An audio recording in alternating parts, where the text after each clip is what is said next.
네, 제4회 국무회의를 시작하겠습니다.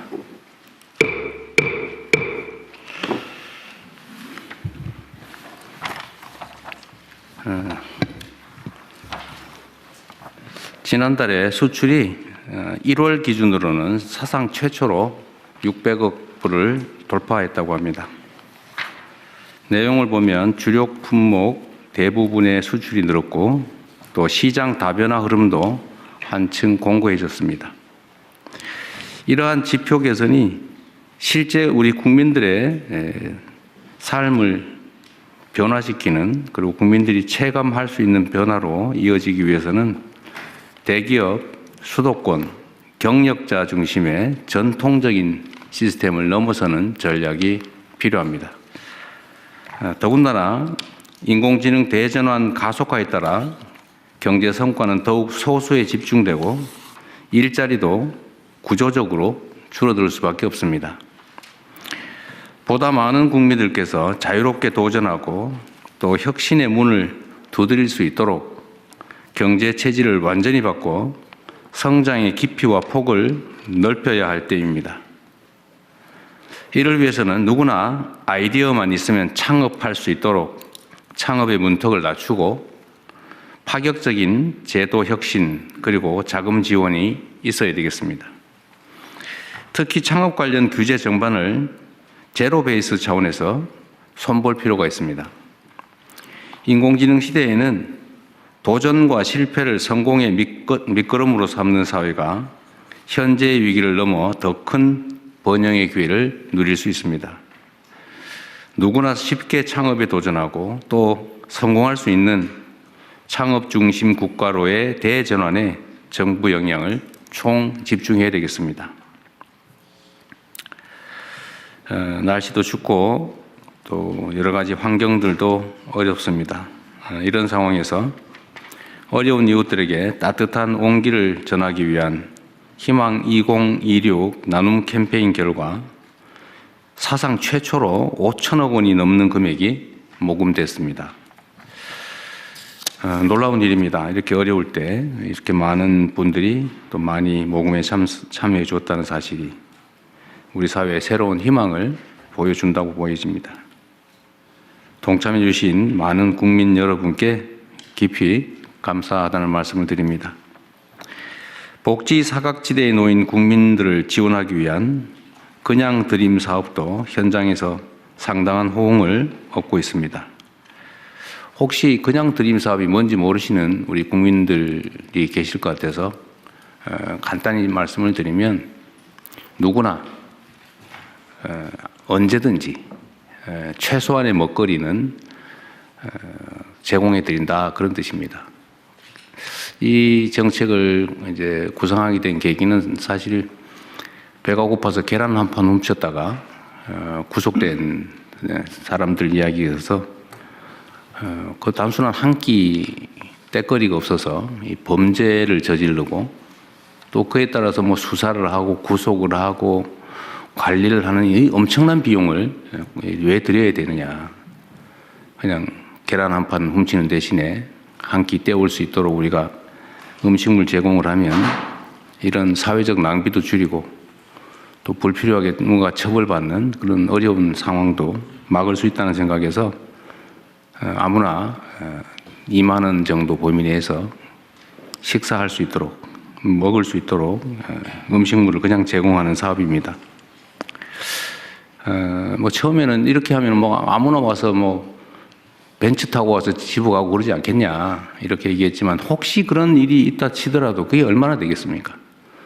그리고 뭐 한 2만 원 정도 되는 음식물 무료로 얻겠다고 그 고생해가면서 그 배급하는 데까지 갈 사람 그리 많지 않습니다. 실제로 시행을 해본 결과로는 그런 경우를 거의 발견하기 어려웠다고 합니다.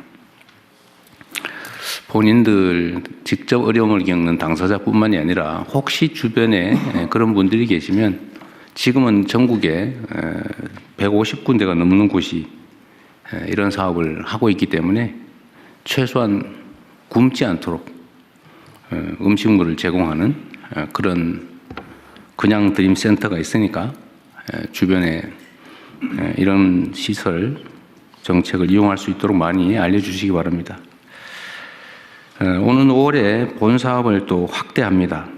그 전까지 혹이라도 있는 미비점을 신속하게 보완하고 사업소 확대 또한 적극적으로 검토 시행해 주시기 바랍니다.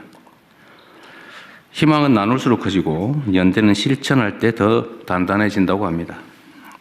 정부는 더 많은 국민과 기업들이 나눔 문화 확산에 동참할 수 있도록 제도적 유인책 보완 등도 세밀하게 추진해 주시기 바랍니다. 가급적이면 국가 예산보다는 우리 사회적인 기부 동참으로 해결해 보려고 합니다. 많은 참여 부탁드립니다.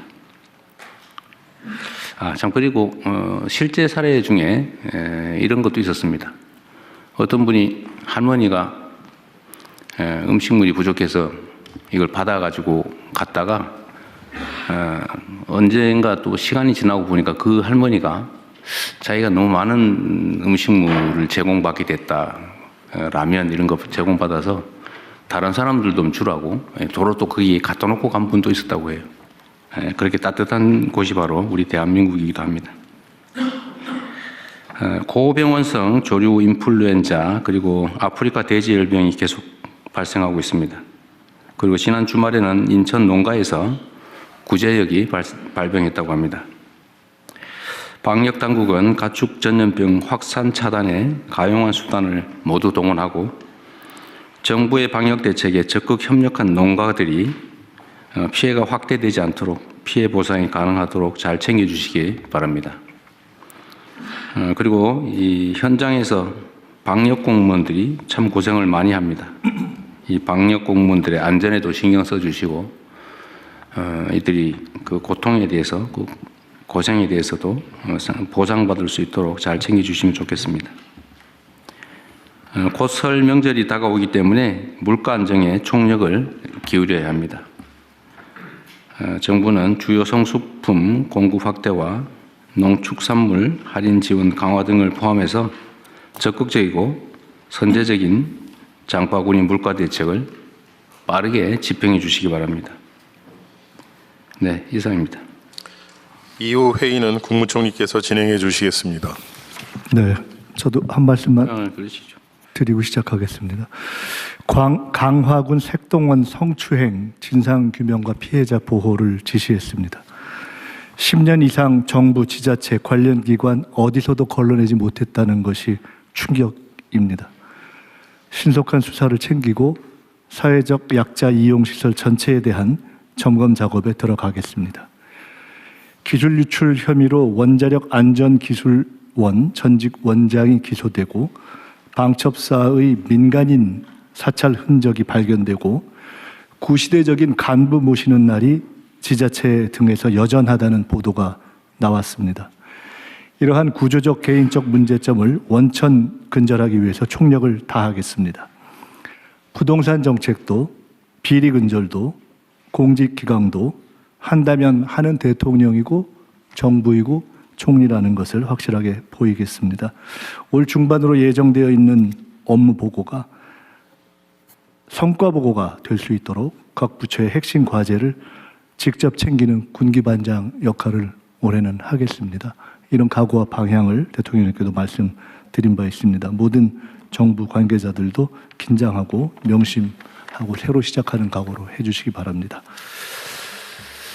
현안 토의를 먼저 진행하겠습니다. 네, 현안 토의 이전에 제가 한두 가지만 좀 말씀드리고 시작하도록 하겠습니다. 오늘 다시 이제 주가가 5,000포인트를 회복한 것 같습니다. 근데 참 안타깝게도 우리 사회의 환경이 개선되면 다 축하하고 격려하고 또 더 잘 되도록 힘을 합치는 게 저는 우리 공동체 인지상정이라고 생각하는데 주가 폭락하니까 좋아하는 사람들이 있어요. 왜 그러는지 잘 모르겠습니다. 그리고 주가는 올리려고 그러면서 왜 집값은 누르냐 뭐 이런 얘기도 있어요. 주가와 집값은 좀 다릅니다. 주가는 기업 활동에 도움이 되죠. 또 주가 올랐다고 누가 피해보는 사람 없습니다. 집값은 집값이 오르면 이게 투자 자산이 집값에 또 부동산에 매여 가지고 생산적 영역에 사용되지가 못해서 그 사회 경제 구조가 왜곡됩니다. 또 집값이 부당하게 오르면 집 없는 사람들이 너무 고통스러워지죠. 그 자원 배분이 또 왜곡됩니다. 그 집값과 주가를 같은 선상에 놓고 판단하면 안 된다. 저는 이게 좀 모르면 그런 생각을 할 수도 있는데 최소한 사회의 지도적 입장에 있는 사람들이 그렇게 얘기를 하거나 또는 그런 식으로 선동하는 것은 참 옳지 않다 그런 생각이 듭니다. 그리고 제가 조금 전에 어디 보니까 우리 곽이 부총리께서 저기 일 열심히 잘하는 직원들 포상했다는 게 어디 돌아다니대요? 네. 특별 포상 그러셨어요? 수립했습니다. 다른 부처들도 좀 많이 하세요. 뭐 조용히 하고 있는지 모르겠는데 가능하면 요란하게 하세요.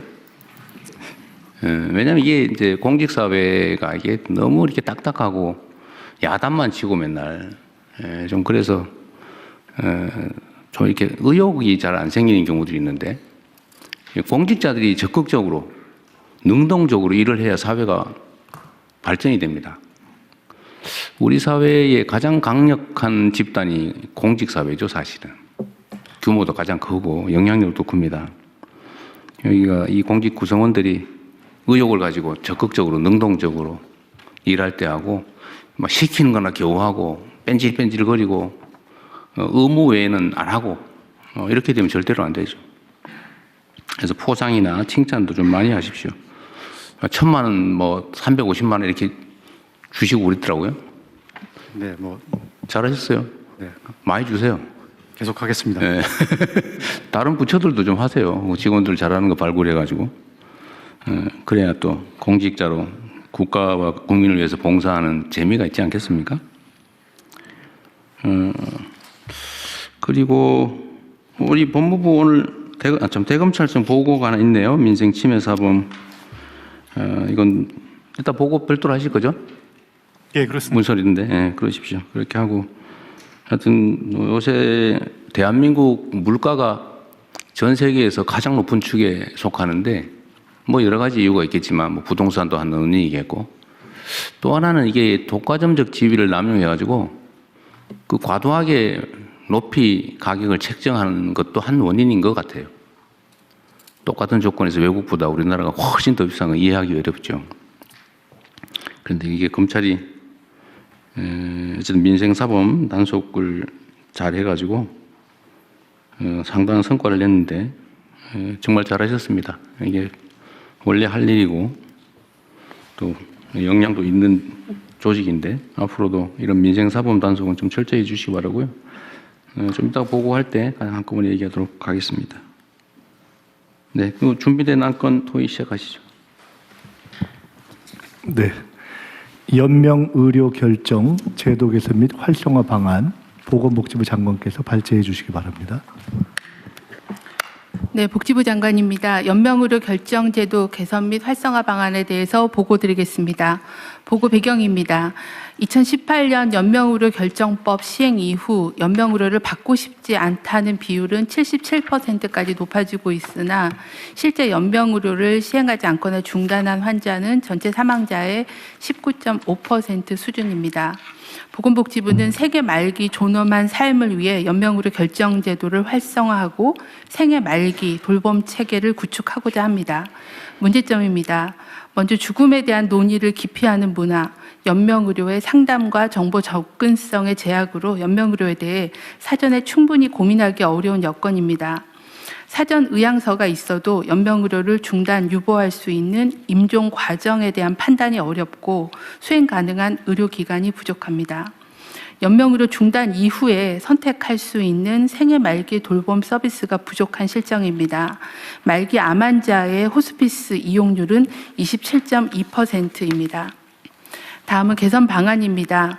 먼저 연명의료에 대한 사전 의향 결정을 통해 웰다잉에 대해 미리 숙고하는 문화를 확산하겠습니다. 사전 의향서 등록 기관을 확대하고 환자의 가치관을 반영하도록 사전 의향서의 서식을 개편하겠습니다. 연명의료 결정을 포함한 웰다잉에 대해 준비해야 할 사항에 대한 포괄적인 홍보를 강화하겠습니다. 둘째, 연명의료 결정이 존중되는 기반을 확충하겠습니다. 연명의료 계획서 작성하는 시기를 현재의 말기 시점에서 말기가 예견되는 시점으로 확대하고 연명의료, 생애 말기 돌봄 등에 대한 표준 상담 프로세스를 보급하고 상담 활성화 지원 방안을 마련하겠습니다.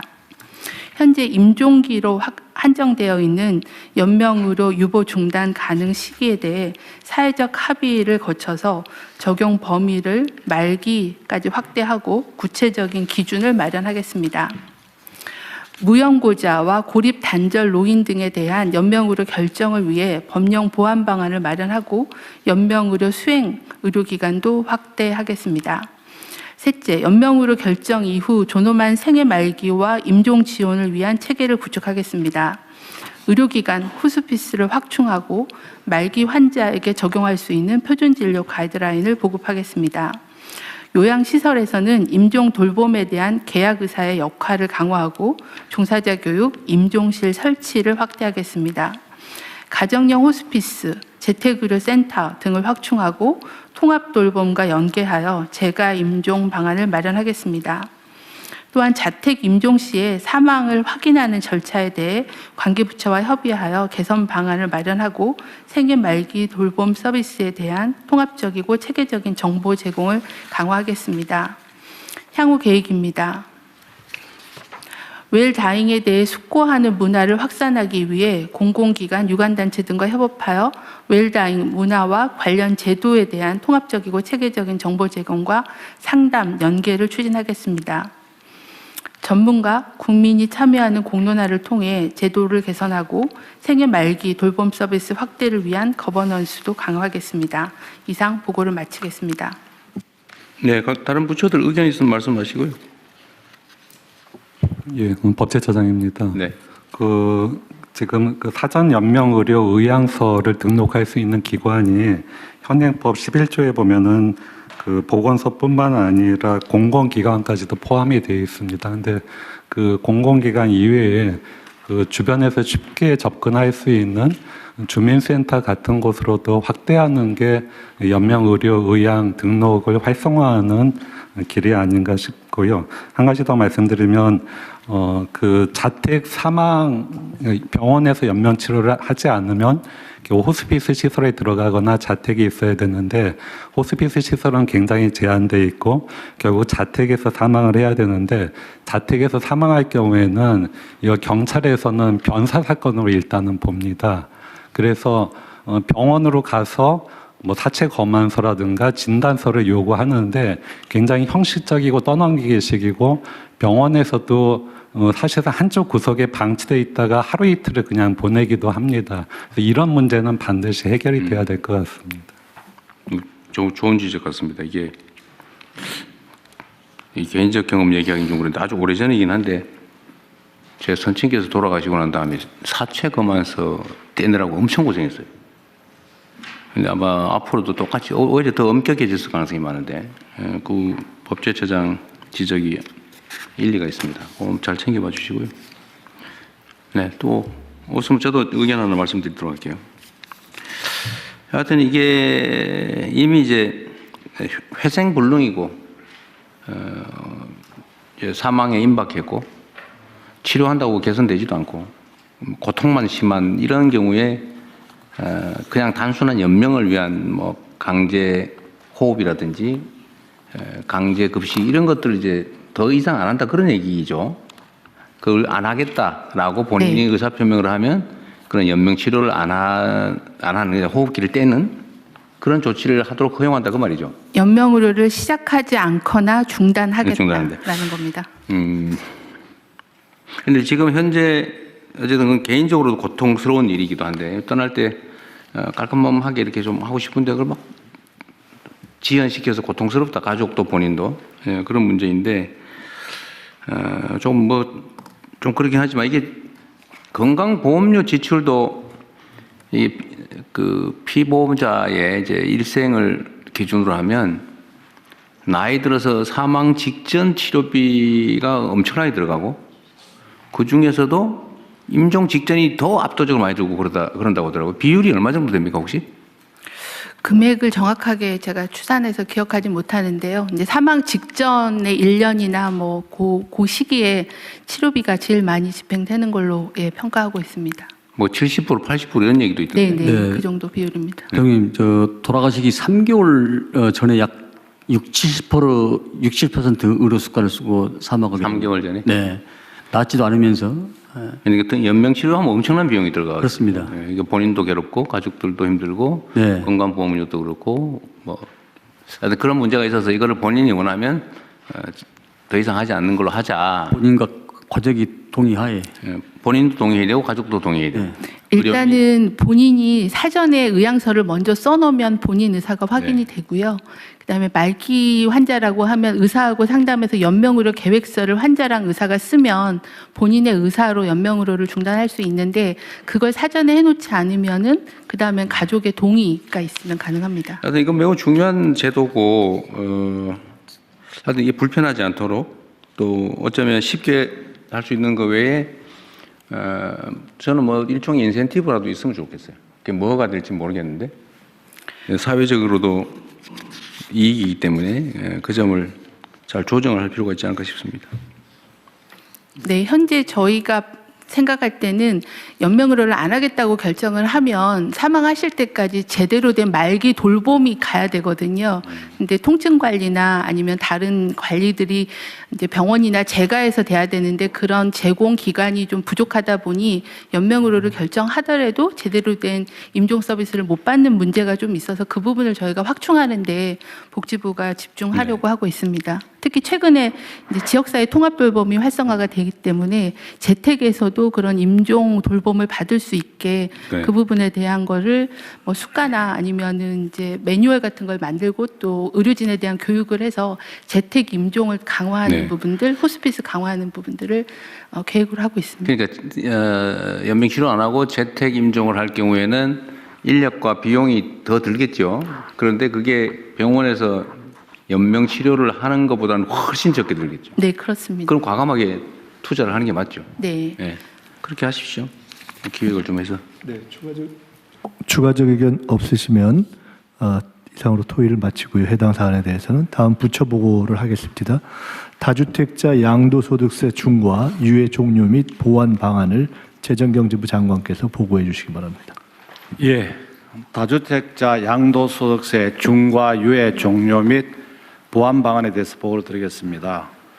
다주택자가 보유한 조정 대상 지역의 주택 양도 시에 현재는 이제 기본 세율에다가 2주택자는 20% 포인트를 더 올리고, 그다음 3주택자 이상은 30% 포인트를 올리는 그런 제도를 운영하고 있습니다. 그러나 이 제도가 2022년 5월 9일부터 해서 금년 5월 9일까지 4년간 중과 유예를 한시적으로 유예하고 있습니다.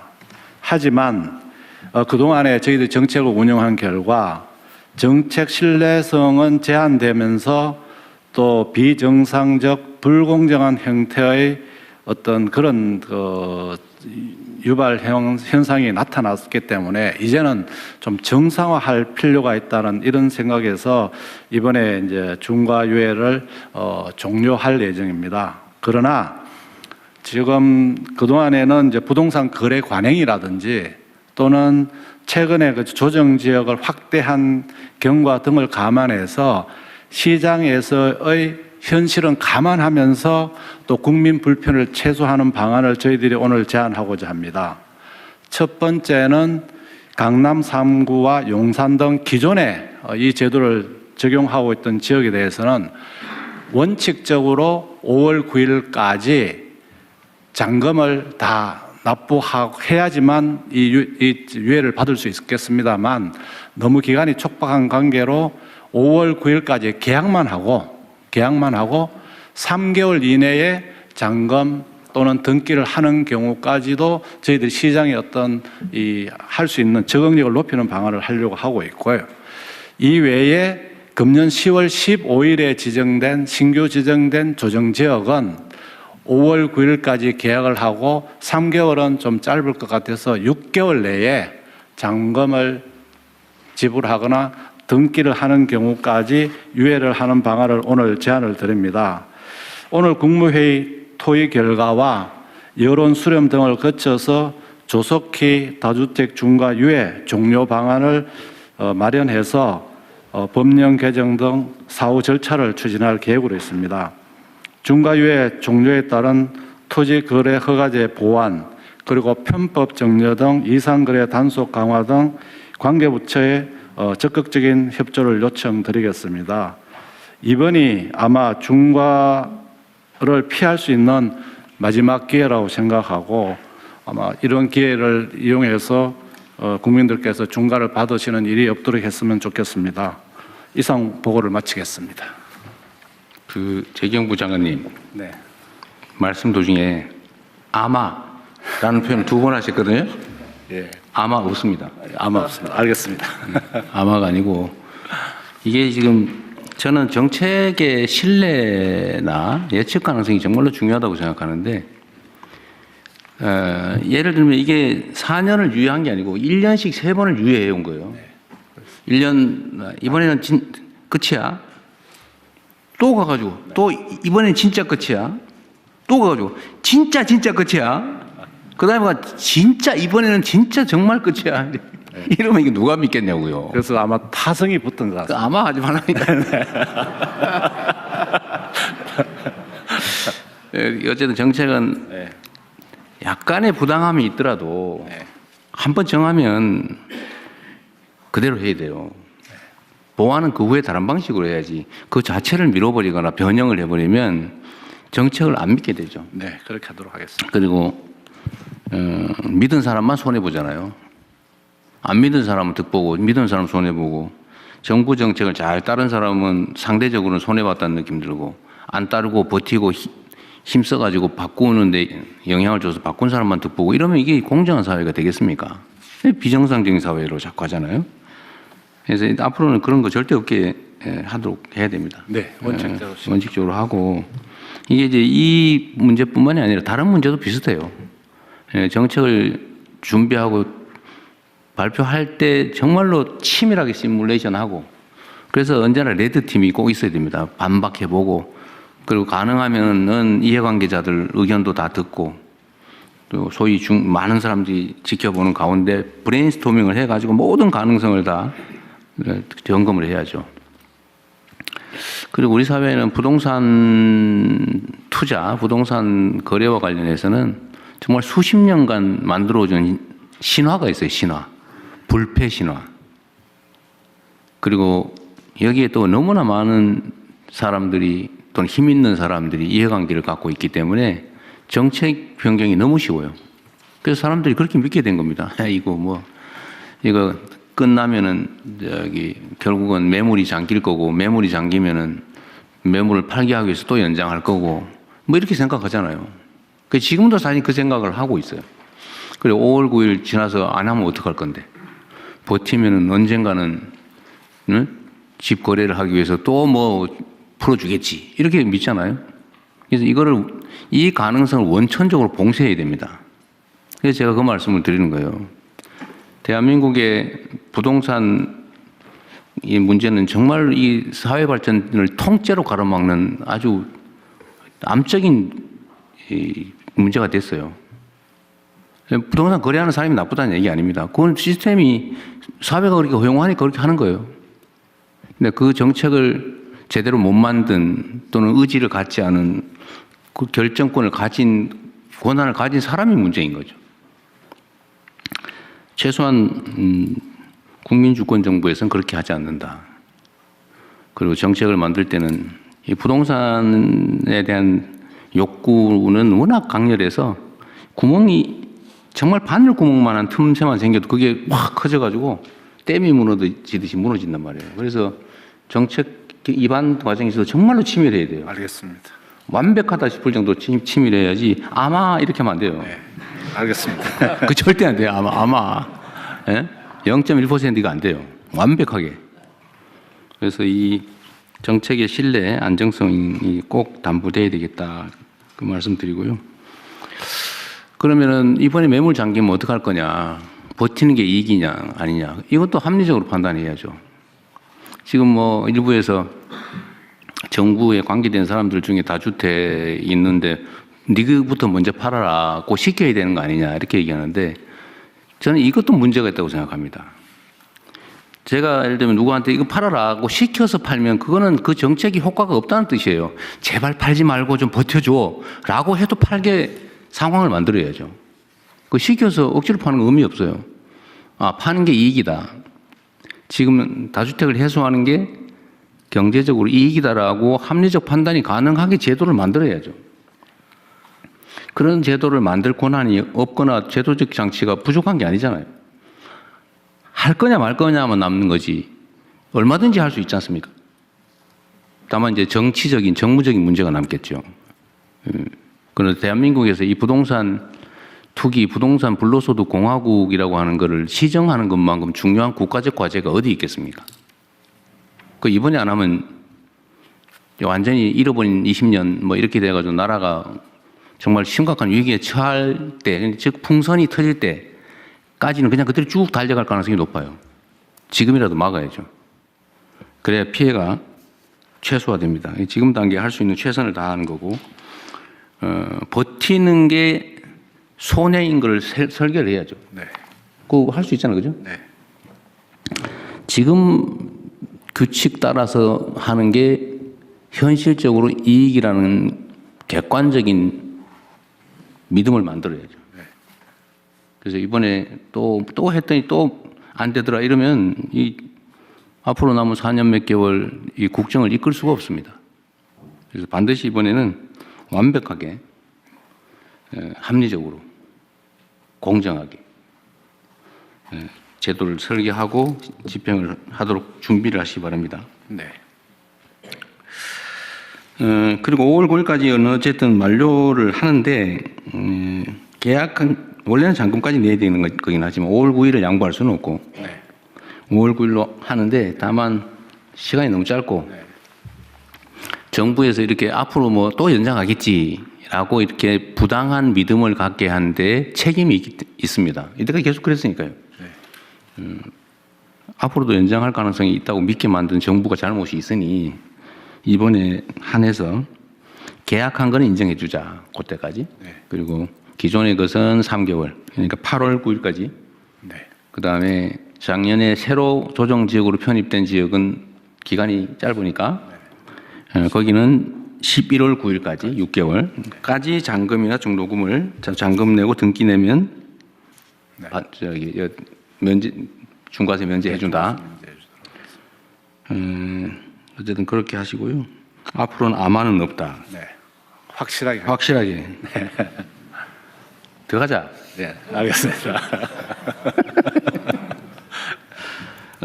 그리고 이 과정에서도 어쨌든 5월 9일까지 중과세 면제 네. 요 기준은 지키되 불합리한 결과가 발생할 수 있는 예외적 상황들이 있을 수 있잖아요. 네. 어쨌든 그 문제도 일부 검토를 좀 하도록 하시고요. 또 이런 것도 있죠. 버틸 수 있게 그럼 언젠가는 뭐 정권 교체를 한번 기다려보자 이런 것도 있을 수 있어요. 실제로 그럴 수 있습니다. 근데 그게 불가능하게 만들어야지. 근데 뭐 세금 얘기를 지금 하는 거 부적절하니까 하지 말고 어쨌든 할 수 있는 방법은 다 찾는다. 그 세입자 문제 때문에 골치 아픈가 봐요. 네, 그렇습니다. 지금 이 조정 지역에 대해서는 팔게 되면은 당장 자기가 들어가서 들어가야 살아야지만 되는데. 됩니다. 그런데 세입자가 있는 경우에는 이 세입자가 있기 때문에 당장 들어가서 살 수 없게 됩니다. 그래서 그런 부분도 지금 살고 있는 세입자의 임대 기간까지는 뭐 예외적으로 한다든지 해서 그 이유는 반드시 들어가게. 어쨌든 5월 9일까지고 네. 무조건 5월 네. 9일까지인데 세입자들이 6개월 안에 못 나갈 상황 또는 3개월, 6개월 안에 못 나갈 상황 그런 경우에 대한 보완 방안. 대안은 한번 검토를 해보시죠. 네, 그렇게 하겠습니다. 그러나 5월 9일은 변하지 않는다. 네. 네. 5월 9일은 확실하게 지키겠습니다. 확실하게. 아마 바뀌는 일은 없을 것이다. 알겠습니다. 네. 또 추가할 거 혹시 있으신가요? 네, 다른 의견 없으시면 재경부 장관께서 보고에서 제안하신 내용에 대통령 그렇죠. 저 하나 물어볼게요. 이게 제가 지금 이제 며칠 사이에 한 하루 이틀 사이에 또 바뀌긴 했는데 처음에는 이제 일부 보도상으로는 뭐 대통령이 저거 얘기해봤자 뭐 매물도 나오는 거 없고 막 저 분명히 매물 잠길 거고 이번에는 또 연장을 해야 된다 뭐 저 다주택자들의 저 눈물은 어떡할 거냐 뭐 이런 해괴한 얘기들이 있었는데 어제 정도부터 그 현장에 매물이 많이 나왔다는 보도들이 나오기 시작했어요. 보도가 제가 알기로는 그 이전에 이미 사실 매물들이 많이 나왔거든요. 그 통계청이나 아니면 어디서 뭐 자료 수집하는 데서 이 매물 증가하는 거 이런 거 통계들 있나요? 거래 통계는 있을 수 있는데. 예, 있습니다. 그리고 한번 얘기해 보실래요? 어떻게 변화되고 있는지? 그러니까 현재 그 이번에 그 서울 전체적으로 매물이 좀 줄긴 했는데요. 강남 3구하고 용산 쪽에서는 전체 평균 대비 11.74%가 매물이 늘어났다고 보고되고 있고요. 평시보다 11.7%가 74%예요. 늘어났다. 예, 송파가 15% 상향이 되고요. 15%나 늘어났다고. 예, 용산은 4.19로 해서 좀 낮고 그렇습니다. 용산하고 강남 3구가 매물이 늘었다는 건 굉장히 중요한 포인트입니다. 10몇 %, 두 자릿수로 늘었다 매물이. 네, 앞으로 더 늘어나겠죠. 그럴 거로 저희 그래서 실제적으로 늘어나는 것도 더 늘어나고 있잖아요. 그죠? 네. 오늘 이 국무회의를 기점으로 좀 더 늘어나겠죠. 네, 저 대통령님 행안부 장관입니다. 제가 이 검토를 해보다 보니까요, 이게 왜 5월 9일이냐? 네. 5월 9일. 네네. 지난 정부가 시작한 날입니다. 이게 5월 30일인가 31일 날 시행령 개정을 했는데 소급해서 5월 9일부터 적용을 한 겁니다. 그러니까 이게 일종의 그 정권 이 잡은 데 대한 기념품으로 다주택자들한테 선물을 준 이런 케이스입니다. 근데 이게 어떻게 가능하냐면 분명히 조세는 법률주의인데 법률로 정해야 되는데 다주택자에 대한 규정이 시행령에 규정이 되어 있습니다.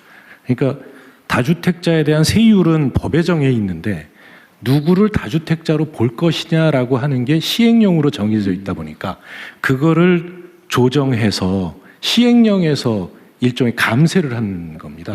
그래서 이 시행령에 정해져 있는 다주택자 기준 명확한 그 규정을 법률로 옮기는 작업을 해주셨으면 좋겠습니다. 근데 뭐 이거 앞으로는 아예 그냥 시행령에 위임한 조항을 없애버리는 것도. 네, 그렇게 해서 법률로 정해버리는 게 좋겠습니다. 이번에 어차피 이 제도 전체 설계를 바꿀 거 아니에요? 바꿀 때 이번에는 또 감안해서 하시죠. 예, 대통령 이번에는 이게 시간이 좀 짧기 때문에 시행령으로 하고 이건 법으로 이제 또 이후에 그렇죠. 이거는 그냥 놔두면 5월 9일에 잔금까지 내야 되는데 네네. 아까 얘기했던 너무 짧은 상황에 해야 되기 때문에 시행령 보완은 그런 시행령을 할 수밖에 없겠네요. 네네, 그렇게 하겠습니다. 근데 제가 어제 밤에 우리 국무위원님들 아니면 뭐 부처장들도 이거 혹시 의견 있으면 준비하라고 했는데 준비된 분들 있으면 말씀하십시오. 다 하셨어요? 다 하신 모양이니? 네. 대통령 마지막으로요. 저기 보시면은 저 2번에 보시면은 토지 거래 허가제 구역에서는 허가 후 4개월로 되어 있습니다. 잔금 실거주 의무가 이게 그래서 저한테 또 어떤 분이 말씀하시기는 5월 9일 계약은 3개월이 아니고 4개월로 좀 해달라 이런 얘기도 있습니다. 그래서 시장의 목소리도 듣고 그래요? 저희들이 좀 3개월이냐 4개월이냐. 네네. 근데 토지 거래 허가제는 그 정도는 4개월이기 때문에 그런 것도 시장의 목소리 듣고 좀 조정하도록 하겠습니다. 그럼 처음부터 4개월 해줘요. 3개월이 왔어요. 예, 그래서 그렇지만 여기서 토론을 좀 붙이려고 그러겠습니다. 그건 현실적인 필요를 고려해서 네. 적절하게 결정할 때 또 하면 되니까요. 네. 기다리십시오. 4개월이 될 수도 있다. 네. 국토부하고 협의하겠습니다. 네네. 네, 토론에서 추가된 의견을 반영해서 접수하겠습니다. 다음은 민생안정 침해 사범 엄단 방안을 검찰총장 직무대행께서 보고해 주십시오. 예, 검찰총장 직무대행입니다. 민생안정 침해 사범 엄단 방안 보고드리겠습니다. 먼저 수사 성과입니다. 검찰은 25년 9월부터 5개월간 시장 질서를 교란하고 물가를 상승시켜 서민 경제를 위협하는 국민 생활필수품 담합 사건을 집중하여 수사하였습니다. 설탕과 밀가루의 가격 담합으로 인해서 식품 물가 전반을 뒤흔들고 전기료의 상승으로 인해 가계를 위협하는 한전 입찰 담합의 전모를 밝혀 총 52명을 기소하였습니다. 설탕 가격의 담합 규모는 약 3조 2,700억 원, 밀가루는 약 6조 원, 한전 입찰 담합은 약 6,700억 원의 규모에 달하는 사실을 규명하였습니다. 사안별 개요와 수사 경과는 아래에 보시는 표와 같습니다. 가격 담합으로 인해서 담합에 가담한 법인들은 막대한 이득을 취득한 반면 식료품 물가 및 전기료 상승 등 피해는 소비자인 국민들에게 전가된 사실을 확인했습니다. 담합 발생 전 대비 설탕 가격은 최고 66.7%, 밀가루 가격은 최고 42.4%까지 인상되었습니다. 한전 입찰 담합의 경우에는 담합 업체들의 평균 낙찰률이 약 96%에서 담합 종료 후에는 67%까지 낮아진 사실을 확인하였습니다. 다음으로 제도 보완 방안입니다. 담합으로 인한 공정거래법 위반죄의 법정형은 3년 이하의 징역 또는 2억 원 이하의 벌금으로 해외 주요 국가들의 법정형에 비해서 매우 낮은 수준입니다. 경쟁 질서를 심각하게 침해하는 담합범죄를 근절하기 위해 담합범죄의 법정형을 상향하는 내용의 개정 논의가 필요한 상황입니다. 참고로 미국의 그 반독점법 위반으로 기소되는 통계를 보면 개인의 수가 법인보다 월등히 많고 개인은 54.6%에게 실형이 선고되고 있는 실정입니다. 설탕과 밀가루 가격 담합 업체들 중에 일부는 과거의 수차례 적발에도 불구하고 재범에 이른 점에 비추었을 때 법인에 대한 과징금이나 벌금 처분만으로는 근절이 어렵습니다. 그래서 실제 범행을 실행한 개인에 대한 형사처벌도 강화가 필수적입니다. 마지막으로 부당이득 환수 방안입니다. 담합 근절을 위해서는 담합으로 얻은 부당이득 박탈, 즉 범죄 수익의 환수가 필수적입니다. 다만 담합으로 인한 범죄 수익의 특정 어려움으로 인해서 실제 범죄 수익 환수가 이루어진 사례는 확인되지 않았습니다. 입찰의 경우를 예를 들면 낙찰가액 자체가 수익이 아니라 정상적인 경우의 낙찰가액과 담합으로 인한 낙찰가액의 차액을 법원에서는 요구를 하고 있는데 그 정상적인 낙찰가액이라는 것이 여러 가지 가정적 상황을 전제로 산정할 수밖에 없어서 구체적 산정에 어려움을 겪고 있습니다. 담합 행위로 인한 부당이득의 구체적인 산정 기준을 마련해서 적극적인 몰수 추진으로 범죄 수익을 철저히 환수하도록 하겠습니다. 이상 보고를 마치겠습니다. 이건 논의할 게 꽤 많은데요. 일단은 우리 공정거래위원회 먼저 이거부터 하죠. 법정형을 상향하는 거는 법제처가 좀 준비를 하든지 해가지고 정부 입법으로 하든지. 공정거래위원회가 상향 준비해서 보고를 했습니다. 그럼 공정거래위원회가 지금 발표를 먼저 하실래요? 예. 준비한 게 있으면 어떻게 할지? 제 발표 자료가 여기 준비되어 있는지 모르겠는데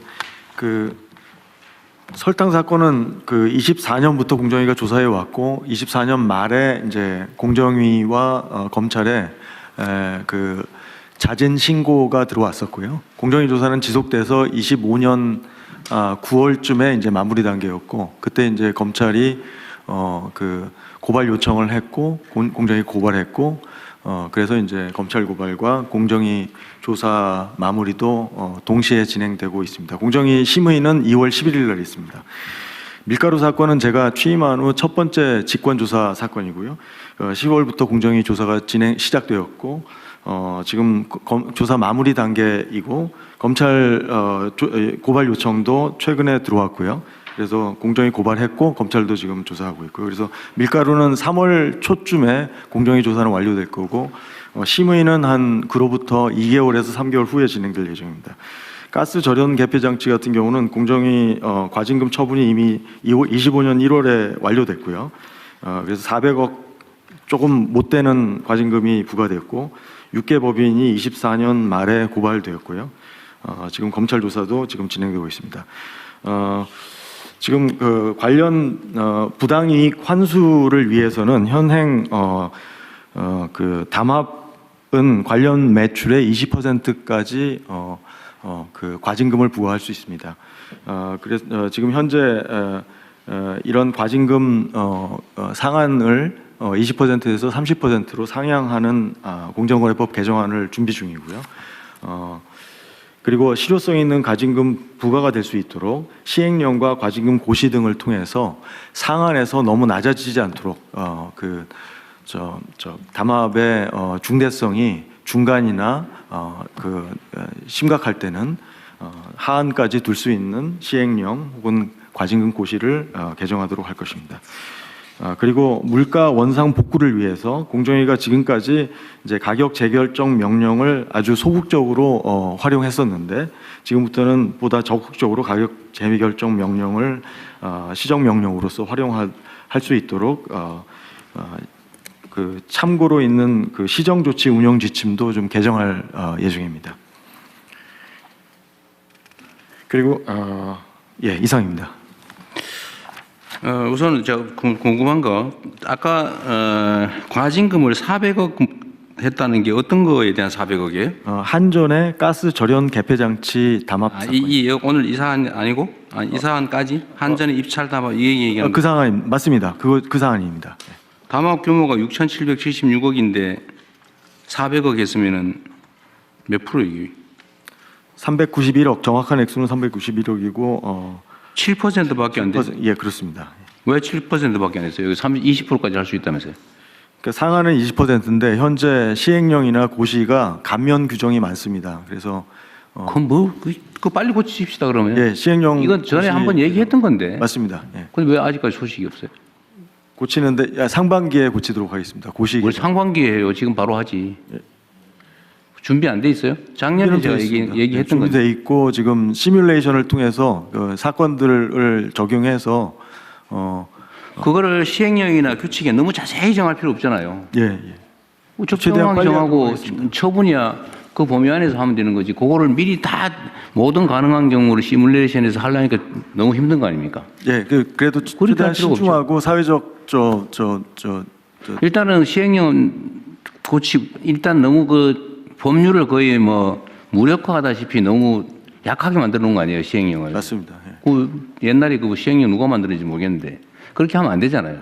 일단 그거부터 빨리 고치고 예. 더 세부적인 게 필요하면 규칙, 처분 규칙 이런 걸로 정하고 그 안에서도 재량으로 사안별로 행정관청이 정하면 되는 거지. 그거 왜 시행령에다 자세히 최대한 빨리 고치게. 네, 최대한 빨리 하십시오. 그거 하고 이게 좀 납득이 안 되는데 두 번째로는 이 범죄 수익 몰수 추징하고 과징금은 병과가 가능한 거예요? 가능해요? 기본적으로 그러면 형사처벌도 하고 과징금도 하고 몰수도 하고? 예, 근데 그 사유로는 살펴볼 수는 있을 것 같습니다. 네. 어느 한쪽에서 처벌받아서. 어쨌든 이런 범죄적인 수단을 통해서 걸리면은 이렇게 제재를 해도 이익이잖아, 그죠? 그렇습니다.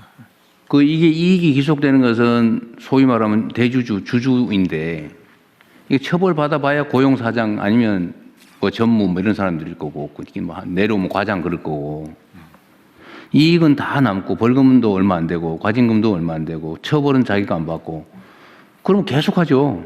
맞습니다. 이게 소위 특별 예방 효과가 없잖아요. 일반 예방 효과도 없고. 그래서 저 사례를 보고 이거 하다 우리 큰일 나겠다. 진짜 회사 망할지도 모르겠다. 이런 생각이 들어야 안 할 거 아니에요. 그게 일반 예방이죠. 예. 그걸 한번 저지른 사람이 다시 하면 이제 큰일 나겠다라고 해 다시 안 할 거 아닙니까? 근데 지금 재범도 많다는 거잖아요. 맞습니다. 제가 보기에도 재범할 것 같아요. 재범하는 게 훨씬 이익인데. 어쨌든 이런 점들을 고려해서 엄정하게 좀 규정도 만드시기 바랍니다. 네. 그다음에 공정위가 지금 어쨌든 이게 검찰도 그러고 애썼는데 이거 한 번 하는데 뭐 몇 달씩 걸리고 이런다는 거 아니에요, 쉽게 말하면. 맞습니다. 인력도 많이 들고. 예. 인력을 늘려야죠, 그러면. 예. 인력을 늘려서 대대적으로 단속을 수사를 하고 처분을 제대로 하고 이러면 이제 줄어들 테고 그러면 사실 그때는 인력을 좀 줄여도 되죠. 예. 지금 온 세상이 이 위반 투성이라 그 걷어내려면 초기에는 에너지도 비용도 인력도 많이 들거든요. 예. 그래서 제가 많이 뽑으라고 하잖아요. 예, 맞습니다. 저는 인력도 늘리시고요. 법 개정하는 것도 빨리 해주시고 시행령 빨리 준비하고 동시에 처분 기준도 만드시고 부패재산 몰수 조항이 이게 정상 가격과 담합 가격의 차이를 계산하기 어려워서 법원에 몰수 판결을 안 해준다 그 말이죠? 예, 하급심에서 2차례 정도 인정되지 않았던 사례들이 있습니다. 그래서 이거를 몰수 규정에 대해서 일종의 간주 추정 규정을 만들면 되잖아요. 예, 그 주가 조작의 경우와 마찬가지로 입법을 통해 가지고 몰수 추징에 관한 간주 규정을 두고 그 아래 이제 시행령 형태로 그걸 구체화하는 방식을 네. 입법을 생각할 수 있습니다. 근데 몰수 조항을 시행령에 위임하면 재형법정주의 논란이 벌어질 것 같은데. 예, 그래서 이제 법률 단계에서 간주하는 규정까지는 두고 네. 구체적인 산정 방식에 대해서 이제 아래로 위임 입법을. 그래서 입찰 비리 대개 이게 지금 담합이라고 하는 게 유형화돼 있잖아요, 그죠? 가격을 조정한다든지 뭐 낙찰 뭐 이런 거 한다든지 몇 개 유형이 있을 텐데 거기에 대해서 정상 가격에 대한 간주 규정을 하나 만들어서 증명되지 않은 그 가격을 한다. 예를 들면 입찰을 할 때는 입찰 예정가가 있잖아요. 예를 들어 입찰 주체가 추정 가격이 있잖아요, 지금. 그거하고 실제 낙찰 가격하고 차이를 뭐 한다든지 뭐 또 그거 충분히 있을 수 있을 것 같아요. 뭐 그거라든지 그 가격을 산정할 때 같이 올렸다 이런 거는 예를 들어 일반 물가 상승률에 준해서 일정한 기준을 만들고 그거를 벗어난 거는 담합에 의한 것이다라고 간주하는 걸로 그런 조항 만들면 될 것 같은데. 예, 그것도 고려해 보겠습니다. 네, 어렵더라도 예, 일단은 하고 나중에 보완을 하든지 해야지. 그 고민하다가 세월 다 보내고 그러면 안 돼요. 그러니까 공정위 규정이 어떻게 보면은 부당이익 환수를 좀 추정에 근거해서 법이 만들어져 설계되어 있습니다. 관련 매출의 30% 혹은 20% 이런 네. 추정에 의한 부당이익 환수인데 이 규정으로 부당이익 환수가 부적절하게 되었다라고 판단될 때는 방금 말씀하신 추정 가격 추정 네. 요건을 활용할 수 있을 것 같습니다. 그러니까 그 과징금 규정은 약간 약간 추상적이거나 예. 또는 뭐 합의 규범으로 정해도 되는데 몰수 규정은 형사 처벌이라서 법에다 엄격하게 최대한 확정해놔야 될 거 아닙니까? 그렇습니다. 그것도 고민해서. 예. 그리고 검찰도 그렇고 경찰은 이런 담합 수사 안 합니까? 예, 그 공정거래법에 현재 공정거래위원회에서 검찰총장에게 고발해야 한다 이렇게 규정이 돼 있어서 그 주로 공정거래위원회에서 검찰에 고발을 하고 있습니다. 이 규정도 수사 기소 분리 원칙에 의해서 이 규정도 이제 손봐야 될 그런 조항인 것 같습니다. 근데 이런 부분에 대해서는 전혀 논의가 안 되고 있는 것 같던데요. 이런 검찰에게 고발하는 조항이 많잖아요. 예, 이거 말고도 예 많이 있습니다. 그거에 대해서 법무부에서는 뭐 준비하기 있는 게 있어요? 예, 어쨌든 이건 뭐 그 형사법 개정하면 특사경 지휘와도 관련이 되어 있고요. 어떤 검찰만 수사할 수 있는 것들이 몇 개 있기 때문에 다 함께 손봐야 됩니다. 더불어서 제가 그 대통령께 좀 말씀드리고 싶은 것은 지금 이 담합 문제에 관련해서는요. 저희가 2021년도 이후에 자체 조사한 바에 의하면은 이 외국의 추세는 법인보다도 개인 고발이 더 많습니다.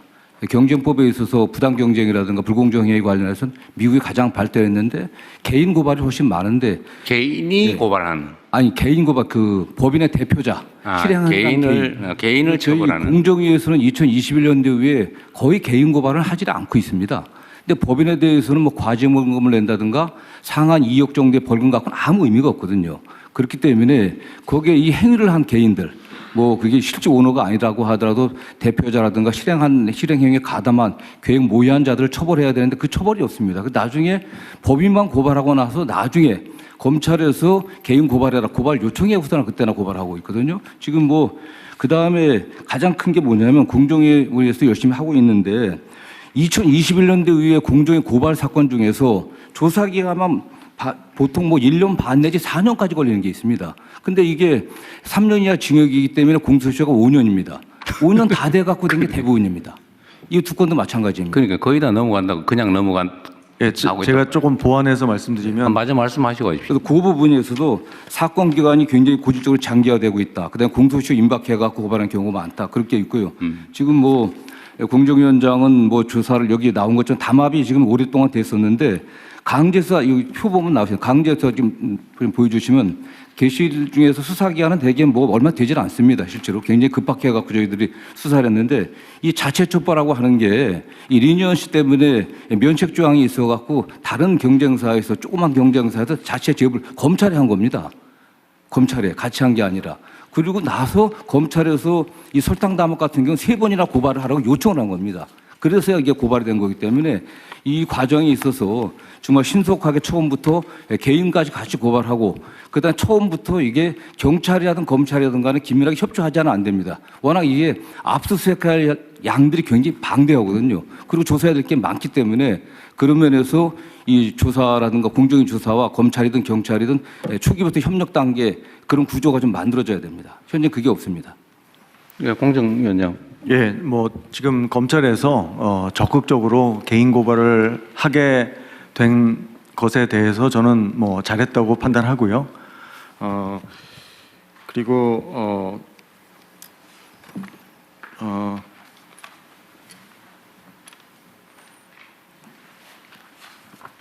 지금 그 밀가루 사건이나 설탕 사건 같은 경우에 이제 이 조사 기간이 일반적으로 다른 선진국도 담합 사건은 상당히 길어질 수밖에 없습니다. 실제로 공정위의 담합 사건 평균 사건 처리 기간은 다른 선진국에 비해서 느린 건 아니고요.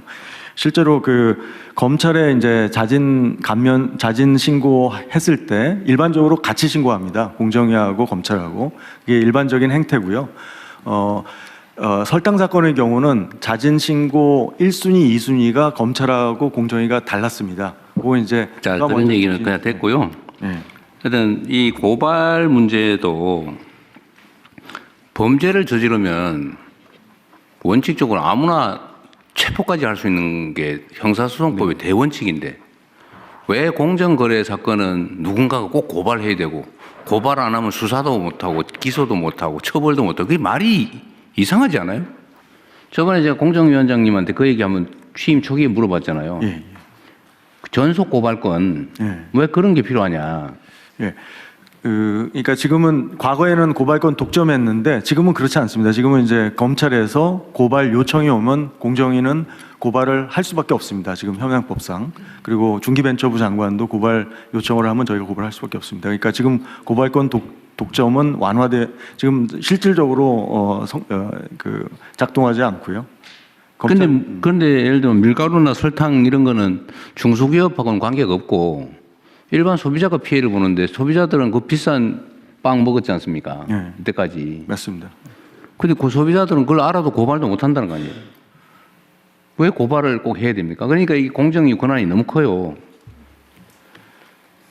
그 전속 고발을 폐지하든지 예, 아니면 뭐 일정 숫자 이상의 국민들한테 고발권을 주든지 예.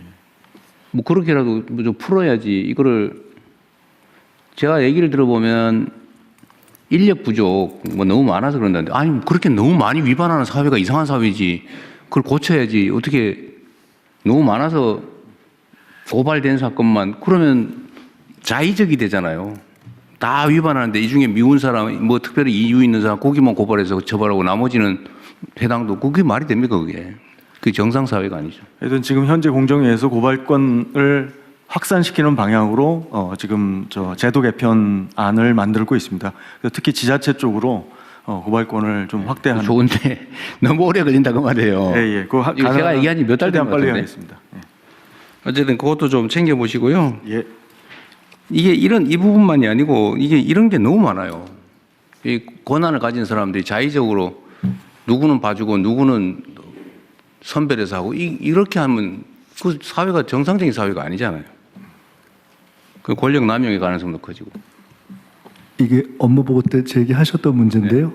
속도하고 그다음에 내용을 전속 고발권 문제는 조금 공정이만 보는 것이 아니라 같이 볼 필요가 있는 것 같아서 함께 챙겨보겠습니다. 그러십시오. 그러면 속도가 있게. 총리실에서 좀 챙겨서 어쨌든 기업 운영 영역에 이런 체계적인 범법 행위에 대해서는 왜 저는 사회적 폐해나 이런 게 훨씬 더 큰데 저 계란 한 판 훔쳐먹은 서민하고는 차원이 다르잖아요. 근데 계란 훔친 사람은 꼭 잡아 처벌해. 근데 기업들이 국민을 상대로 이렇게 그 거대 범죄를 저지르는 건 뭐 이리 장애물이 많아요, 처벌하는데. 근데 이거 근본적으로 좀 신속하게 획기적으로 좀 바꾸시면 좋겠어요. 네. 그러면은 마지막으로 지금 밀가루, 설탕은 지금 이제 과징금 처분을 아직 안 한 거잖아요, 그죠? 안 했습니다. 설탕은 2월 10일 전원 회의가 있어서 그때 심의가 이루어집니다. 2월 10일? 10일. 그동안에 시행령을 안 바꿔놨으니 옛날 시행령에 의해서 이것도 경미하게 결국 과징금 처분할 거 아닙니까? 제가 최대한 부당이익 환수를 할 수 있는 것으로서 최대한 신중하게 검토. 과징금 처분의 기준을 우리가 바꾸면 그 내부 처분 기준인데 시행령으로 해놨으면 그것도 법규라서 거기에 따르지 않으면 또 취소 사유죠. 예. 법제처장님 어떻습니까? 그러죠. 예. 그냥 빨리 고쳤어야지. 근데 만약에 처분 기준을 바꾸면 바꾸기 전에 벌어진 일도 바뀐 시행령 규칙에 의해서 처분을 할 수 있는 거죠, 이론적으로? 실제로 법원에 소송으로 가게 되면은 그거는 그 소급해서 행위당시 불이익을 규정으로 해요? 준 걸로 봐서 효력을 인정 안 하려고 할 것 같습니다. 행위 당시 기준으로 한다고? 예. 차관이 이건 뭐 어쨌든 방법을 좀 찾아서 최대한 신속하게 하십시다. 예, 최대한 엄중하게 네. 경종을 울리는 그런 결과를 내도록 노력하겠습니다. 진짜 경종 울려가지고 종 울리면 놀래야지. 이거 안 놀래 이게. 저 굉장히 심각하게 보고 있습니다. 이 사건에 대해서. 종소리를 놀래야 경종이지. 네. 네. 예. 다른 의견 없으시면 진행된 논의 반영해서 저희들이 진행하겠습니다. 접수하겠습니다. 다음은 외국어선 불법 조업 경제적 제재 강화 방안을 해양수산부 차관께서 보고해 주십시오. 네, 해양수산부 차관입니다. 외국어선 불법 조업 경제적 제재 강화 방안을 보고드리겠습니다. 먼저 검토 배경입니다. 지난 12월 23일 해수부 업무보고 시 외국어선 불법 조업에 대해서 최대 벌금액을 현행 3억 원에서 10억 원까지 상향하는 방안을 보고드렸습니다. 이에 대해 대통령님께서 과징금 제도를 도입을 하고 필요시 금액도 더 상향하는 등 경제제재 강화 방안에 대해서 검토를 지시하셨습니다. 이에 대해서 해수부와 해경은 현장 단속 인력을 포함한 TF를 구성해서 대안을 마련을 하였습니다. 먼저 과징금 도입에 대한 검토 결과입니다. 현행 제도는 불법 어선이 납포되면 검사가 담보금을 부과하고 담보금 납부 시 어선과 선원은 석방됩니다. 이후 재판을 거쳐서 벌금이 확정되면 보관하던 담보금이 벌금으로 대체되어 국고로 귀속됩니다. 이를 볼 때 담보금이 경제적 제재의 성격을 가진다고 볼 수 있습니다. 이러한 제도는 유엔 해양법 협약 73조의 규정과 이를 반영한 국내법인 경제수역어업주권법에 따른 것입니다. 다음 쪽입니다. 과징금 도입 시 과징 금액은 통상 불법 이득에 비례하여 산정하게 됩니다. 타 입법례에 따라 불법 어획물에 3 내지 5배의 과징금을 부과한다고 가정할 경우 과징금이 최대 1억 원 정도에 불과해서 벌금보다도 더 낮게 책정될 가능성이 높습니다. 또한 설사 과징금을 부과한다 하더라도 국내에 거소와 재산이 없는 외국인 선주가 납부할 가능성도 낮습니다. 과징금 미납 시에는 납포된 어선을 몰수하고 있고 어선 몰수는 외국인 선주에게 어느 정도의 경제적 제재로 작용하기는 합니다만 우리 정부 입장에서는 몰수 어선의 공매 대금이 소액에 불과하여 부당이득 환수 효과가 미미합니다. 따라서 외국 어선에 대한 과징금 부과보다는 현행 제도인 벌금과 담보금을 상향하는 것이 경제적 제재로서 더욱 효과적이라고 판단하였습니다. 이에 따른 경제적 제재 강화 방안으로 벌금액을 3억 원에서 15억 원으로 대폭 상향 조정하겠습니다. 다음 쪽입니다. 법무부와 협조하여 담보금 부과 기준도 벌금에 맞추어 상향 조정하겠습니다. 또한 현재 어선 톤급에 따라 차등 부과되던 담보금을 톤급에 관계없이 최고 금액을 부과하는 방안을 적극 검토하겠습니다. 예를 들어 죄질이 가장 나쁜 유형이라고 할 수 있는 무허가 조업 어선에 대해서는 15억 원의 담보금을 부과하는 것입니다. 이와 병행하여 중국 내 처벌도 강화하겠습니다. 중대 위반 어선은 담보금 납부 시에도 중국 해경에 인계하여 중국에서도 처벌받게 하겠습니다. 향후 추진 일정입니다. 최고 벌금액을 3억 원에서 10억 원으로 상향하는 법률 개정안이 이미 발의되어 있습니다. 국회 논의 과정에서 이를 15억 원으로 상향토록 추진하겠습니다.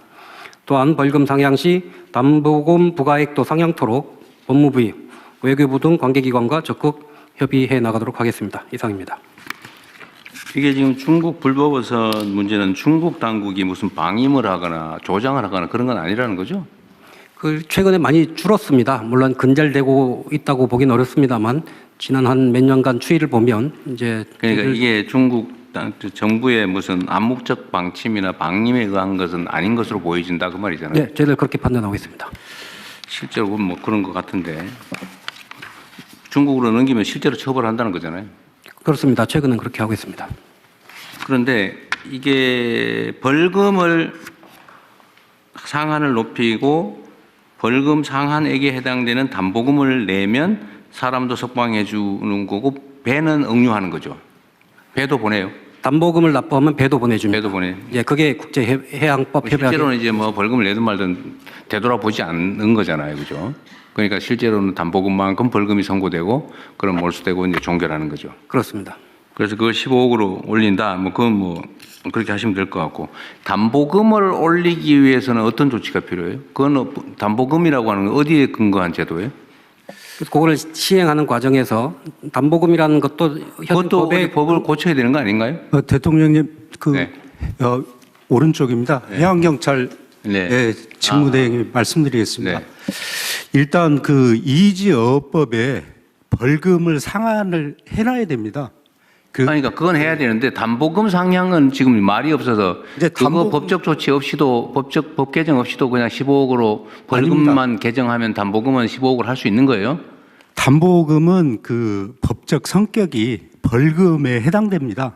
그래서 이 제도는 이지어업법에 벌금액을 상한을 해주면 그 상한에 맞게끔 해양경찰이 대검하고 협의를 합니다. 그래서 담보금 기준을 정해 놓습니다, 이게. 근데 담보금 기준을 정하는 근거가 법이냐, 뭐 규칙이냐, 내부 방침이냐. 이건 대검 내규로 돼 있는데요. 이 내규라는 거는 이제 대검하고 또 법원하고 이렇게 협의를 해서 그러니까 해경에서 담보금을 이제 벌금이 3억인데요. 담보금을 3억을 우리가 이렇게 검사에 지휘 건의를 하면 검사가 3억 원을 똑같이 이렇게 올려줍니다. 그래서 이제 이게 이제 정확히 말씀드리면 보증금 납입 조건부 석방제도입니다. 이 부분이. 그러니까 이해하겠는데. 예. 대통령님 제가 말씀드리겠습니다. 대검 내규입니다. 네. 그러니까 그거는 내규는 내규만 고치면 된다. 그렇습니다. 그럼 됐고. 그 과징금 제도를 병과하는 거는 문제가 있는 거예요? 뭐 법리적으로 가능은 합니다만 저희들이 과징금을 도입을 하면 과징금을 산정하고 부과하고 현행 벌금 체계를 병행 추진하면 오히려 현장에서는 복잡해져요? 예, 혼선만 가중될 거라고 판단을 했습니다. 근데 지금 중국 불법어선들의 이제 규모가 통계적으로 대충 어느 정도 규모라고 나오겠죠? 어선의 규모 말씀하시는 건가요? 지금 점점 대형화되겠죠. 어선들이 커져서 평균적으로 한 100톤급 정도 되고 큰 배는 150톤, 200톤까지 가는 배도 있다고 하고 있습니다. 일단은 15억 정도로 올리면은 그거 뺏기지 않기 위해서 안 올 것 같아요? 일단 지금 3억이기 때문에 이거를 5배 정도 올리면 상당한 제재 효과가 있을 것으로 저는 판단하고 있습니다. 전에 좀 한번 말씀드렸지만 어쨌든 거의 선단을 이루어서 오고 그중에 해경이 잡아봐야 한 척 또는 그대 두 척밖에 못 잡으니까 8척, 9척은 안전하게 영업을 하고 돌아갈 수 있으니까 잡힌 그 배에 이 보증금을 모아서 내주기로 하고 같이 떼지어 들어온다는 소문이 있더라고요. 뭐 지금 3억이면 그게 가능할지 모르겠는데 이거를 저희들이 10억, 15억으로 올리면 1억 5천씩 내야 되면 어려울 거다. 예, 그렇게 판단하고 있습니다. 일단 한번 해보시죠, 그러면. 과징금 얘기는 그냥 일단 놔두는 걸로. 알겠습니다. 다른 의견 없으시면 원안대로 접수하겠습니다. 그냥 드림 사업 추진 현황 및 계획을 보건복지부 장관께서 보고해 주시기 바랍니다. 네, 그냥 드림 사업 추진 현황 및 계획에 대해서 보고드리겠습니다. 지난해 9월 대통령님 지시 이후에 신한금융그룹과 협업을 통해서 12월부터 57개소에서 시범 사업으로 시작하였습니다. 올해는 정부 예산을 반영해서 정부 예산과 민간 후원금을 활용해 시범 지역을 확대하고 있고 5월부터는 본 사업 전환 예정입니다. 추진 현황입니다. 1월 30일 기준으로 현재 67개 시군구에서 107개의 코너를 운영하고 있습니다. 접근성을 높이기 위해서 푸드마켓, 푸드뱅크뿐만 아니라 행정복지센터, 사회복지관에도 코너를 설치하고 있고 신안군 등 일부 시군구는 복수로 센터를 운영하고 있습니다. 지난 2달 시범사업 기간 동안에 36,000여 명이 이용하였습니다. 이 중에서 16.8%는 기본 복지 상담을 제공하였고 6.2%는 읍면동 심층 상담으로 연계하였습니다. 현재까지 209명에게 기초생활 수급, 긴급복지 등 공적 복지 서비스를 연계 제공하였습니다. 설 명절을 앞두고 발굴된 위기 가구 중에서 에너지 취약계층에는 후원금으로 방한용품도 지원할 예정입니다. 다음은 주요 성과입니다. 그냥 드림 사업을 통해 기본 먹거리 보장은 물론 위기 가구를 다수 발굴하여 복지 자원과도 연계하였습니다. 사례에서 보시다시피 생계가 어려워 정부 지원이 필요함에도 그동안 지원받지 못하던 국민들이 누구나 이용 가능한 그냥 드림 사업을 계기로 복지 서비스를 지원받을 수 있게 되었습니다. 또한 지역 특성을 고려한 다양한 모델이 발굴 확산되고 있습니다. 경기 화성시는 자체 금융복지사업과 연계를 통해 화성형 통합 지원을 제공하고 있고 도서 지역인 전남 신안군은 이동식 드림카를 운영 중에 있습니다. 또한 신한금융그룹 한국청과와 업무 협약을 체결하고 또 농림부 및 농협 그리고 농협이 농촌형 그냥 드림을 추진하는 등 민간과 정부 부처 간의 협업 사례도 확대하고 있습니다.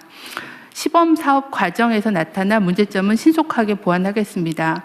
참여 지역은 지속 확대하고 거동이 불편한 노인 장애인에 대해서는 대리 수령하는 것을 허용하고 이동 서비스 활성화 등을 통해서 보완하겠습니다.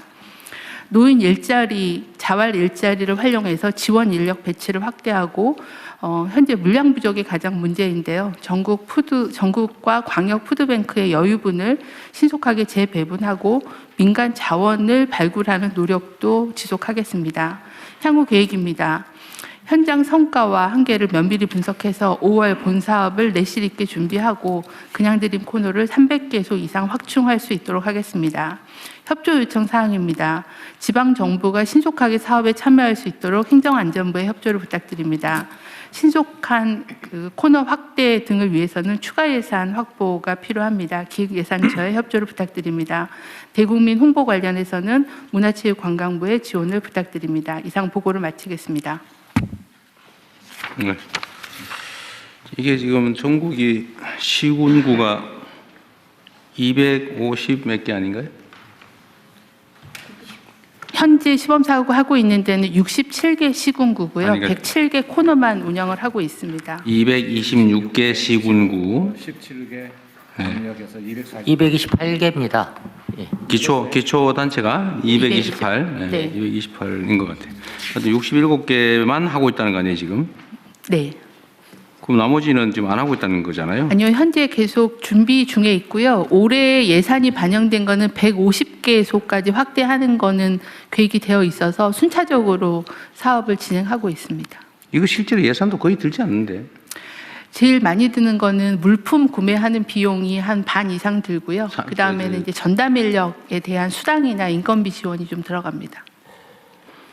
제가 보기에는 주민자치센터나 이런 데다가 공간이 좀 있으면 설치하고 저기 자원봉사 시켜도 될 텐데 그럼 너무 엄격하게 막 고용하고 무슨 규모 있는 사무실 만들고 이렇게 할 필요 없는데요. 지금은 이제 푸드뱅크, 푸드마켓을 이용해서 하고 있고요. 아까 보고 드린 것처럼 사회복지관이나 읍명동 복지센터에다 설치한 지역도 있어서 그 그러니까 지역은 지역 형편에 맞게 결정하실 그러니까 수 있게 하는 푸드뱅크나 데 뭐 푸드마켓에서 하면 그냥 자원봉사 모집하든지 뭐 이렇게 해서 될 것 같고 네네. 그거 꼭 씌워가지고 라면 5개 뭐 이거 안 해도 되잖아요. 적당히 집어가게 하고. 네, 지역별로 또 특성 있게 패키지도 구성해서 제공하고 있고요.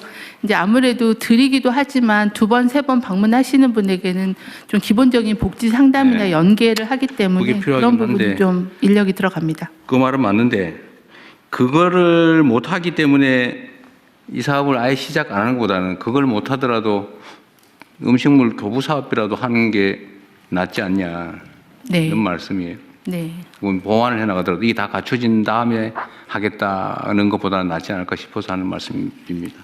네, 좀 더 유연하게 확대 방안을 지자체하고 협의하겠습니다. 신속하게 좀 확대하시고요. 네네.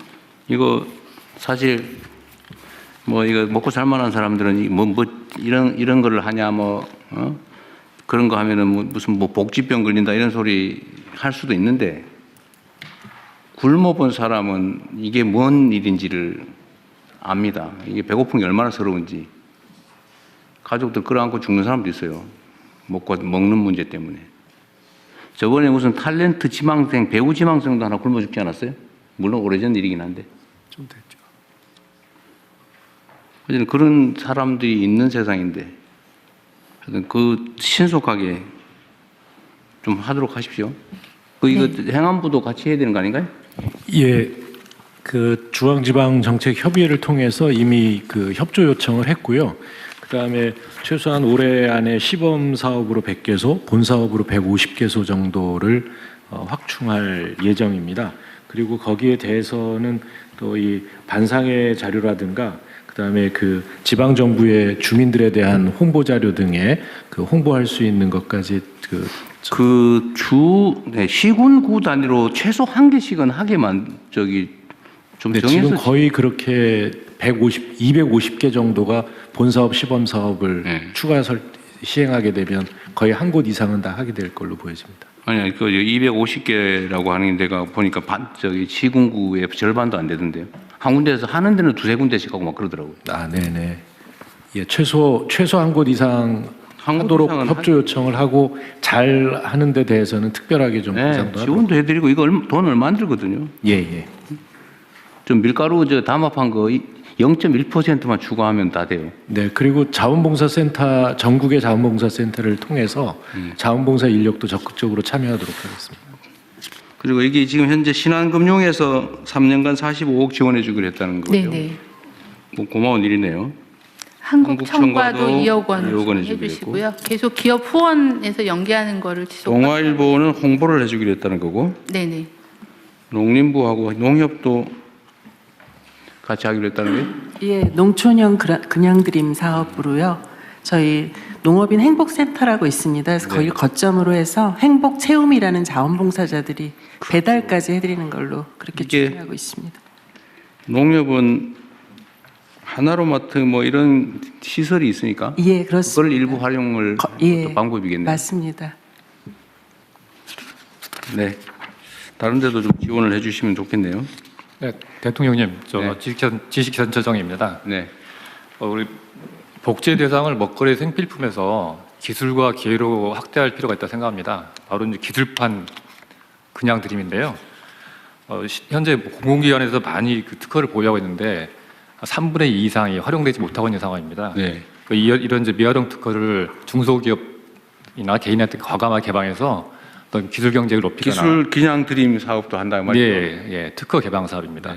그래서 그렇게 된다면 이제 아무래도 이제 새로운 창업이랄지 중소기업에는 새로운 신제품이나 서비스를 개발할 수 있는 기회 창이 열리게 됩니다. 그거는 이렇게 그냥 그냥 드림처럼 할 게 아니고요. 네. 뭐라 그럴까 기술 거래 시장? 예. 지금 이제 기업 거래 시장은 있잖아, 그죠? 근데 기술이 거래되는 시장은 없는 것 같아요. 기술거래시장은 그 기술보증기금이 만들어 놓은 데가 있어서요. 거기서 거래가 일어나고 있거든요. 근데 그거는 이제 이걸 팔아서 돈을 벌겠다는 사람들만 모여 있는 걸 테고 네. 지금 저 주식거래처장님 말씀은 사실상 사장돼 있는 온갖 아이디어, 뭐 실용신안이나 이런 것들도 있는데 그 중에서 동의를 받아가지고 그냥 쓸 사람 써라라고 개방해 줄 수 있다는 거잖아요. 예, 공공기관이나 대기업들 같이 예를 들면 무상거래 영역, 유료거래 영역 이렇게 나눠서 해도 되고 네, 그걸 확대하도록 해보시죠. 네네. 말씀하신 것처럼 무료도 들어오면 훨씬 더 활성화될 것 같습니다. 상위에서 확대하겠습니다. 대통령님, 오른쪽입니다. 저희 생각에는 여기 신한은행이 참여만 돼 있다고 하는데 이게 자발성을 전제로 해서 다른 은행이나 대기업들, 뭐 은행연합회나 환경위원이나 상위 등 통해서 자발성을 전제로 해서 좀 사회적인 그런 기관들이 좀 참여할 수 있는 방안을 한번 같이 강구하면 좋을 것 같은 생각이 산업부 장관님은 세상이 험한 걸 잘 모르시는 것 같은데 그거 하면은 지금 현재 검찰의 입장에 의하면 제3자 뇌물죄입니다. 한번 정부 업무에 관계되어 있는 기업들에게 업무와 관련이 있는데 기부를 정부 이름으로 받는다 또는 제3자한테 하겠다. 제3자 뇌물죄로 다 깜빵을 가게 됩니다. 한번 방안을 한번 생각해 보겠습니다. 현재 저희 보건복지부가 기업의 나눔을 좀 더 체계적으로 수요와 또 기부자를 매칭하는 그 협의체와 협의 시스템을 만들고 있거든요. 그러니까 그런 걸 통해서 기업의 후원이나 나눔을 좀 연계할 수 있도록 더 하여튼 지금 현재는 그거를 권유를 하거나 알면서 받는 것도 다 제3자 암묵적 묵시적 청탁에 의한 것이기 때문에 다 이재명 사례에 의하면 다 제3자 뇌물로 기소입니다. 그러니까 기업은 후원이나 나눔을 하고 싶어도 어디에 어떻게 하는 게 좋을지 그런 수요처를 찾기가 어려운 부분도 있어서 그걸 사회복지 연계하는 공동모금회나 뭐 이런 데가 그 사회복지 공동모금회에도 기부를 하는데 기업이 자체적으로 또 사회복지 사업을 하는 데가 늘어나고 있어서요. 이제 그런 수요와 공급을 공무원들이 하면 그런 시비가 벌어질 수 있다. 네. 참고하십시오. 네, 민간 협의체를 좀 만들어서 좀 투명하게 해보겠습니다. 투명하게 해도 안 돼요. 저 과기혁신본부장입니다. 이쪽입니다. 네, 그 두 가지 말씀드리고 싶은데요. 지금 방금 지재처장님하고 한번 얘기했던 게 있는데 지금 각 대학이나 연구기관이 가지고 있는 소위 장롱 특허라는 게 있습니다. 그 장롱 특허를 유지하기 힘들기 때문에 매각하기를 원하는데요. 그거를 저희가 국민들한테 오히려 주주로 참여해서 NFT식으로 조각으로 매각할 수 있게 해주고 그렇게 해서 국민들이 이건 될성 싶은 특허다, 장롱 특허지만 그럼 그걸 주주로 참여하게 되고 거기에 기업인 달라붙어서 이 특허를 제가 상품화하겠습니다 하면 거기에 우리 이제 과기부 쪽에서 혁신본부 쪽에서 예산을 갖다가 매칭하는 형태로 사업화해서 연결시킬 수 있을 것 같고요. 두 번째는 우체국이 전국에 3,300개 정도 있습니다. 그다음에 그 센터, 주민센터들이 한 3,500개 있으니까 그 공간이 상당히 여유 있는 공간들이 있으니까 그 우체국 같은 데다가 서로 남는 음식이라든지 우리가 지금 잉여 생산된 제품들을 놓고 그냥 드림을 하면 되지 않을까 이런 생각도 듭니다. 이상입니다. 네. 그러면 위에 말씀해 주신 내용을 참고하시고요. 원안대로 접수하겠습니다. 희망 2016 나눔 캠페인 추진 결과 보건복지부 장관님 간단히 보고해 주시기 바랍니다. 네, 희망 2026 나눔 캠페인 추진 결과를 보고 드리겠습니다. 지난해 12월 1일부터 사회복지 공동모금의 주관으로 추진된 희망 2026 나눔 캠페인은 올해 1월 31일부로 종료되었습니다. 국민, 기업, 정부 등 사회 각계각층에서 성금 모금에 적극 동참해 주신 결과 가장 짧은 기간 내에 모금액 목표를 달성했고 모금액도 최고 기록을 달성하는 등 의미 있는 성과가 있었습니다. 1월 31일 기준으로 모금액은 약 5,124억 원으로 취약계층의 생활 안정 지원, 교육 자립 지원, 맞춤형 돌봄 등 사회적 위기 대응을 위한 사업에 활용될 예정입니다. 국민 여러분과 기업, 정부와 관계기관의 협조에 깊이 감사드립니다.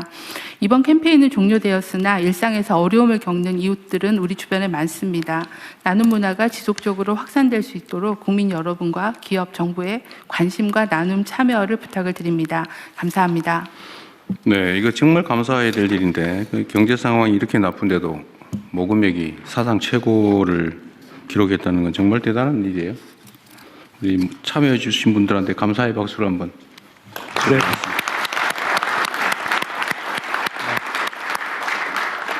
네, 감사합니다. 원안대로 접수하고요. 이제 부처 협조 사항입니다. 개인정보보호위원장님, 기후부 장관님 순서대로 이어서 바로 말씀해 주십시오. 네, 개인정보보호위원장입니다. 공공부문의 개인정보 보호 강화를 위한 협조 요청 사항입니다. 지난주 감사원에서 24년 말에 주요 공공 시스템을 모의 해킹한 결과를 발표했습니다. 모의 해킹에서 보안 취약점이 발견되었고 주민등록번호 탈취 가능성까지 확인되었습니다. 며칠 전에는 국민 생활과 밀접한 공공자전거 따릉이의 개인정보 유출 신고가 접수되어 개인정보가 바로 조사를 시작했습니다. 그간 공공부문 개인정보 유출 사고를 분석해보면 취약점 점검이나 접근 권한 관리와 같은 기본적인 안전수칙 위반이 많이 발견됩니다. 특히 공공부문은 국민의 민감한 정보를 포함한 대규모 개인정보를 보유하고 있어 보다 철저한 사전 점검과 안전관리 체계를 확립하고 적정한 인력과 시스템을 확충할 필요가 있습니다.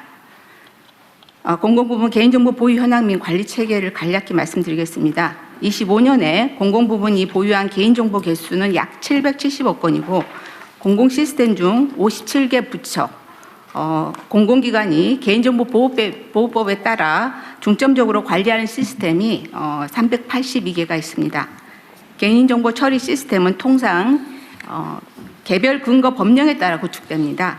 예를 들어 사회보장정보 시스템은 사회보장급여법에 따라 구축되었고 소관부처는 보건복지부이며 사회보장정보원이 운영합니다. 이때 시스템 운영기관이 1차적인 관리 책임을 지지만 소관부처도 지도, 감독 등 2차적 책임을 담당합니다. 네, 다음 장입니다. 개인정보 있는 공공분야 개인정보 보호 강화를 위해서 여러 가지 제도 개선을 추진하고 있습니다. 예를 들어 기관장의 최종 책임을 명확히 하고 정보 보안 및 개인정보 보호 관리 체계인 ISMSP 인증도 단계적으로 의무화하는 한편 사전 예방적 보호 투자에 대해서는 인센티브를 도입하는 내용의 개인정보법 개정안이 지난 12월에 상임위를 통과했습니다. 그리고 후속 절차를 진행 중에 있습니다. 공공기관의 개인정보 보호 수준 평가도 강화했습니다. 중대하고 반복적인 법 위반에 대해서는 정액 과징금을 상향하고 위반 행위 발생 시 전면 공표를 할 계획입니다. 부처 협조 필요사항을 말씀드리겠습니다. 각 부처는 우선적으로 긴급 실태 점검을 통해서 시스템의 안전관리 체계를 보강해 주시기를 요청드립니다. 특히 주민등록번호 암호화 조치, 중요 개인정보 처리 시스템의 해킹 취약점 점검, 본부뿐만 아니라 산하 공공기관의 실태 점검도 필요합니다. 한편 개인정보인은 최초로 공공부문 653개 기관을 대상으로 개인정보 보호 시스템과 인력 현황을 조사하고 있습니다. 각 부처가 현황 조사에 적극적으로 참여해 주셨으면 좋겠습니다. 조사 결과를 분석해서 행안부, 재경부, 기획예산처 등 관계부처와 협의하겠습니다. 개인정보 보호 전담 인력과 보호 투자, 재원 확보에 많은 관심과 지원을 부탁드립니다. 마지막으로 개인정보를 포함한 데이터를 활용하여 공공 AX를 추진하는 과정에서 프라이버시 리스크를 점검하고 적정한 안전 조치를 사전에 설계할 수 있도록 헬프 데스크를 운영하고 있습니다. 적극 활용해 주시기 바랍니다. 이상 보고를 마치겠습니다. 이 개인정보 보호 관련해서 국가 데이터처의 역할은 뭔가요? 국가데이터처는 개인정보보호위원회랑 협조해서 같이 하고 있는데요. 저희가 가지고 있는 데이터, 여태까지는 주로 통계였는데 앞으로 이제 국가데이터 전반이 되겠습니다. 근데 아직까지는 저희 권한이 통계 데이터에만 미쳐 있고요. 국가데이터 전반에 대해서는 저희가 전체적으로 관장할 수 있도록 국가데이터 기본법을 지금 제정을 추진하고 있습니다.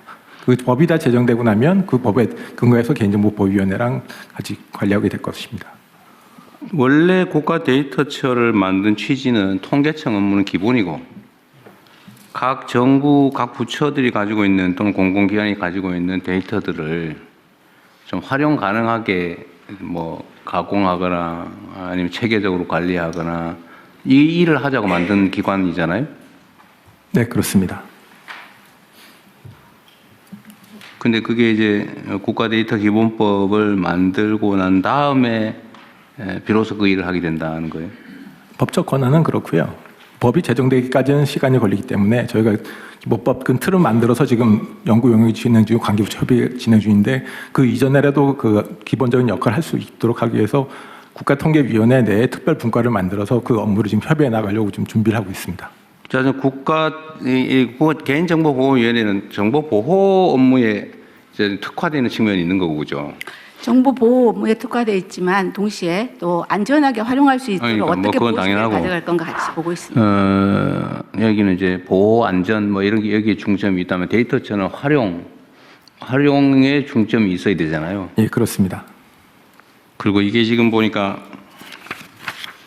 1차 책임은 데이터 발생하는 운영기관, 2차는 소관 부처. 이렇게 되어 있고 개인정보보호위원회는 보호정책 위반 시 조사 제재. 그러니까 안전과 보호에 중점이 있는 거고. 여기 데이터 관리에 대해서 최종 책임 기관은 각 부처는 자기 거니까 당연히 일상적 관리를 하는 거고. 네. 데이터를 활용 가능하게 조정 관리 가공하거나 또는 네, 전체적인 기본 틀은 저희 국가 데이터처에서 만들어서 관리해야 될 것 같습니다. 국가 최고 데이터 책임자는 데이터처장인 거죠. 네. 그거 명확하게 해야 됩니다. 그렇게 하겠습니다. 네. 네. 네, 다음은 기후부 보고 드리겠습니다. 공공기관 아리백 추진과 관련한 이행 협조 요청 사안입니다. 재생에너지 중심 에너지 대전환을 추진하기 위해서는 공공기관이 선도적 역할을 해줄 필요가 있습니다.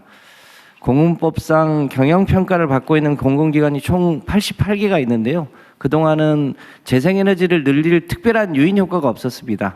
그런데 지난해 말에 재경부에서 적극적으로 도와주셔서 공공기관 경영평가 안에 재생에너지를 늘리면 가점을 받을 수 있도록 제도가 개편이 됐습니다.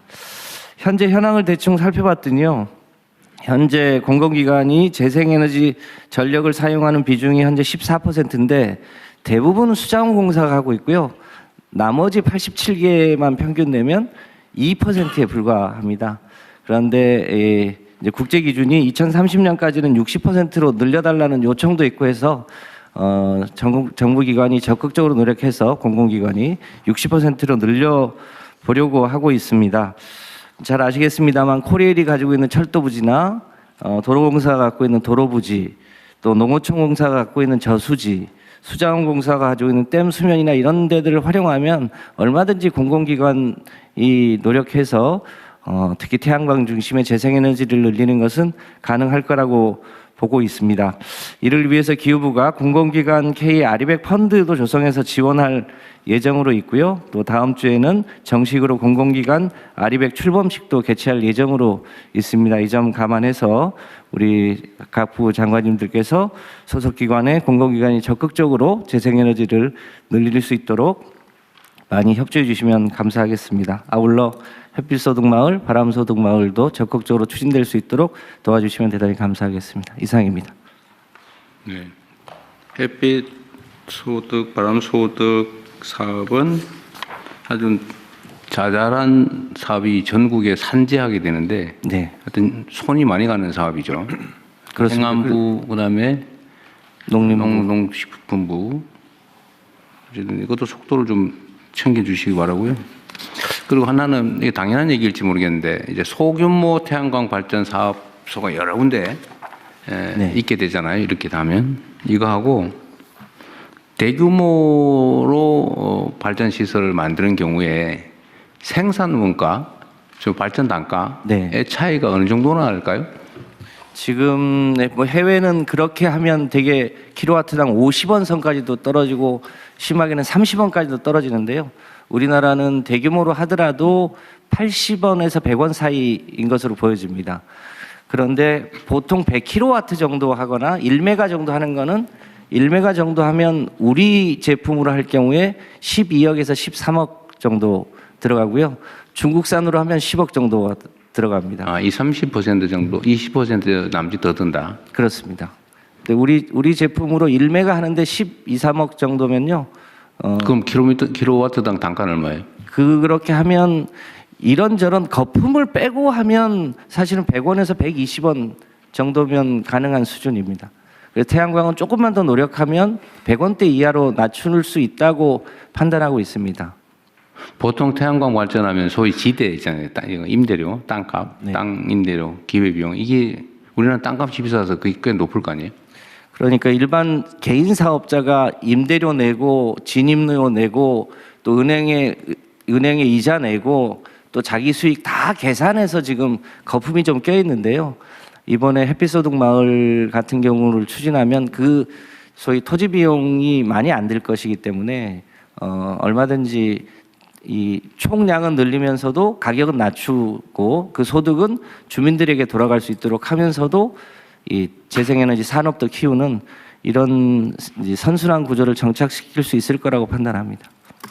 그 태양광은 그렇다 그러고 그러면 풍력 발전은 육상 풍력 그다음에 해상 풍력 중에서 고정식 연근해 네. 고정식하고 좀 원거리의 그 부유식하고 이거에 좀 장기 단가는 얼마 정도예요?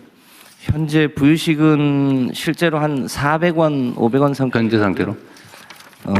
이제 일반 해상 풍력 고정식은 300원대인데 저희가 여러 가지 제도를 개선하면 실제로 임기 중에 200원대로 낮추는 건 어렵지 않을 것 같고요.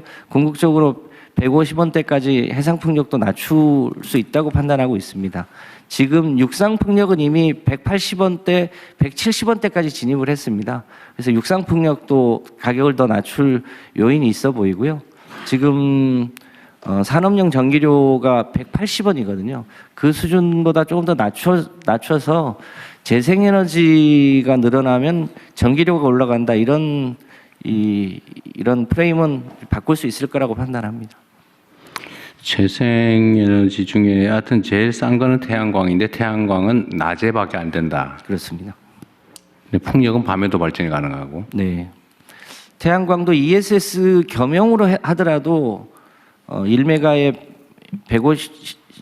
1억 15억 정도면 할 수 있기 때문에요. 그것도 이제 점차 경쟁력을 가질 수 있을 거라고 판단합니다. 하여튼 대규모의 경제가 좀 실현될 수 있을 정도로 하려면 어쨌든 속도도 내고 규모도 키우고 좀 국내 기술 개발도 해야 되고 그런 거잖아요. 그렇습니다. 그다음에 국내의 재생에너지 생산 지역에서 원거리 송전 비용이 또 많이 들기 때문에 네. 가능하면 해당 지역에 산업부를 유치하되 송전 비용을 뺀 좀 낮은 전기료를 공급해야. 네, 송전 비용과 국가 균형 발전 지수와 에너지 집중도 이런 걸 고려해서 소위 지역별 전력 요금을 차등하는 것은 지금 설계 중에 있는데요. 충분히 가능할 것으로 판단하고 있습니다. 좀 이렇게 무지한 질문일지도 모르겠는데 몇 군데 물어봤는데 다들 잘 대답을 못해서 그런데요. 예를 들면 만약 신안에서 바닷가에 염전하고 뭐 이런 데서 태양광 발전을 해서 네. 해당 지역에 쓰면은 아까 얘기한 대로 한 뭐 100원 미만인데 네. 만약에 그거를 송전망을 만들어 가지고 수도권까지 끌고 올라와서 쓴다고 할 때 그때는 송전 비용이 예를 들면 그 송전 시설의 감가상각비도 있을 거고 그죠? 그다음에 뭐 송전 자체에 드는 비용 관리비 이런 것도 있을 텐데 또 누전되나요? 중간에 손실도 있을 거 아니에요? 네. 하여튼 그런 계산하면 가격 차이 얼마쯤 날 수 있어요? 그냥 추상적으로 정확하게는 안 나올 테고 하지. 대략 1, 20원 정도는 킬로와트당 1, 20원. 네. 근데 그거 엄청난 차이입니다. 20% 한 15% 정도 비용이 추가된다. 즉 가격 차이는 15% 이상 날 수 있다 그런 얘기네요. 그럴 수 있습니다.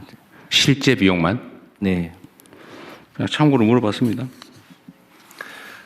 네, 의안 심의로 돌아가겠습니다. 심의 전에 통일부 보고 사안은 아닙니다만 지역 통합 관련해서 한 가지 보고 드리겠습니다. 대통령님께서 오랫동안 일관되게 5극 3특 지역 균형 발전 이걸 국가 목표로 제시한 효과로 연초부터 전국적으로 지역 통합의 큰 흐름이 만들어지고 있습니다. 전남 광주 통합선언에 이어서 어제 전북특별자치도에서 전주 완주 기초단체 통합 선언이 있었습니다.